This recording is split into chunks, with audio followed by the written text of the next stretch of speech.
Selamat pagi, Assalamualaikum warahmatullahi wabarakatuh. Bisa ketemu, nama saya Asep Hairul Gani. Asep Hairul Gani ini singkatan, Asep ini agak sedikit pemalu. Baik, saya ingin berbagi saja tentang pengalaman saya. Leadership ini memang di sebuah company gitu ya. Saya ingin berbagi kepada Anda. Saya punya pengalaman-pengalaman yang menarik dalam hidup saya. Ketemu dengan orang-orang pebisnis yang mengajarkan saya cara berpikir bisnis. Riwayat karir saya dalam usia 35 saya menjadi direktur HR di multinational company. Setelah itu saya memutuskan sebelum usia lewat 40 saya harus berhenti dari perusahaan.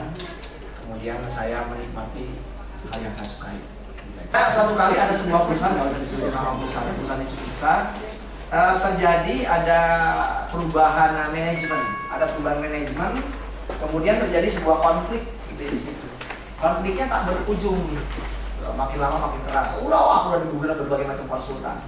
Nah, saya kebetulan kenal dengan direktur utamanya. Si direktur utamanya, bisa nggak lu bantuin gua untuk ini orang-orang yang konflik ini selesai nih, karena leadershipnya jadi nggak jalan kalau mereka konflik. Oh gampang, udahlah nggak usah dikasih ajaran apa-apa, ajak main aja ke tempat saya. Diajaklah main ke kandang domba saya. Di situ ada domba-domba jantan itu macam-macam perilakunya. Karena saya melakukan penelitian menggunakan pendekatan psikologi hewan gitu ya, perilakunya beda-beda. Jadi saya minta di setiap kandang sudah saya kasih nomor 1, nomor 2, nomor 3. Ada 12 peserta waktu itu, para manajer yang konflik ini. Saya kemudian minta setiap orang saya persilakan masuk ke kandang, kemudian tulis kelakuan teman kamu yang 11 itu mirip domba yang mana. Itu doang. Nah, cuma itu doang. Sehingga orang berasosiasi, orang beranalogi kan, oh domba mirip.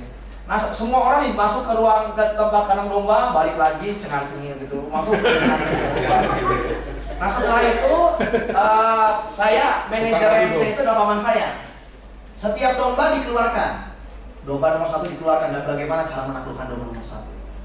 Domba nomor 2 dikeluarkan, bagaimana bahayanya domba itu dan bagaimana cara menaklukkannya. Terus sampai domba-domba semuanya. Menariknya adalah dari situ adalah si para peserta ini dapat insight how menaklukkan domba-domba yang ada di dalam diri teman-teman saya. Sehingga ujung-ujungnya walaupun domba, ujung-ujungnya karena orang HR juga gitu ya. Ya lumayan, dan ternyata itu diminati banyak orang gitu. Saya nulis gitu ya, kemudian banyak orang, kapan katanya saya bisa datang ke sana gitu ya. Nah jadi bicara leadership nggak ada beda dengan bicara tentang domba. Bagi Anda semuanya yang beragama Islam, beragama Nasrani gitu ya, Anda akan ketemu kisah para nabi itu umumnya adalah penggembala domba gitu. Kenapa? Kenapa domba? Karena domba itu adalah hewan yang tidak pernah setia. Serius ya? Setianya sama gaji. Hewan yang setia apa? Anjing. Hewan yang paling setia anjing. Udah jelas itu. Ya, hewan yang paling setia adalah, karena saya psikolog hewan gitu ya. Setelah frustrasi ngurus manusia gitu ya. Jadi ternyata lebih mudah ngurus hewan. Itu. Nah, karena domba itu walaupun, mohon maaf ya, saya ingin tanya kepada ibu-ibu yang ada di sini, Anda kalau pedikur manikur berapa? Harga termahal pedikur manikur yang pernah Anda lakukan berapa? 100. Mohon maaf, Anda kalah dengan jasa pedikur manikur domba yang saya lakukan, 250.000 rupiah. Mohon maaf, gitu ya, jadi belum sebanding nih. Nah, jadi usaha gimana caranya kan gitu, pedikur manikur domba aja 250.000, luar biasa. Tapi lama dong ya, pedikur ke manusia barangkali 15 menit kelar gitu. Nah jadi yang jelas kalau kita mencermati domba itu tidak pernah setia. Domba tidak pernah setia. Domba, Anda baik ke domba pun peluang Anda untuk ditabrak domba, disebut domba adalah besar. Kenapa saya penting membicarakan ini? Karena seringkali leadership itu nggak ada beda gitu. Bagaimana sebagai penggembala adalah saya peduli terhadap domba-domba saya. Saya peduli bahwa akan ada musuh di ujung sebelah sana.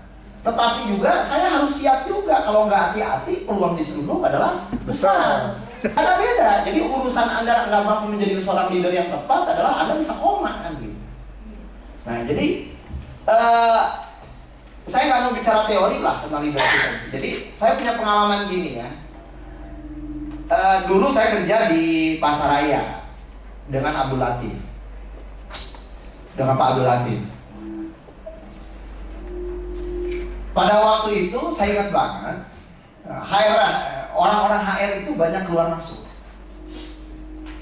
Jadi yang menjadi menarik adalah banyak orang-orang itu yang teman-teman saya yang dulu di kampus jago, cerdas dan segala macam. Nah, jadi kita cermati nih, cerdas di pikiran, mungkin nggak pakai ini ya, suara saya pelan ya. Cerdas gitu secara pikiran hebat, dahsyat teman-teman saya. Nah, tapi pertanyaannya kenapa kok sesuatu hal yang sangat sederhana nggak bisa dieksekusi? Leadership itu adalah bicara masalah bagaimana hal yang sangat sederhana dan benar bisa dilakukan. Leadership itu bicaranya hal seperti itu. Nah, ujung-ujungnya pertanyaannya adalah apakah leadership bisa ditrainingkan? Itu pertanyaan itu adalah yang saya pertanyakan itu dari dulu. Apakah sebuah leadership itu bisa ditrainingkan? Gitu. Ya, bisa ditrainingkan karena leadership karena ujung-ujungnya di dalam leadership itu adalah emosi sebenarnya.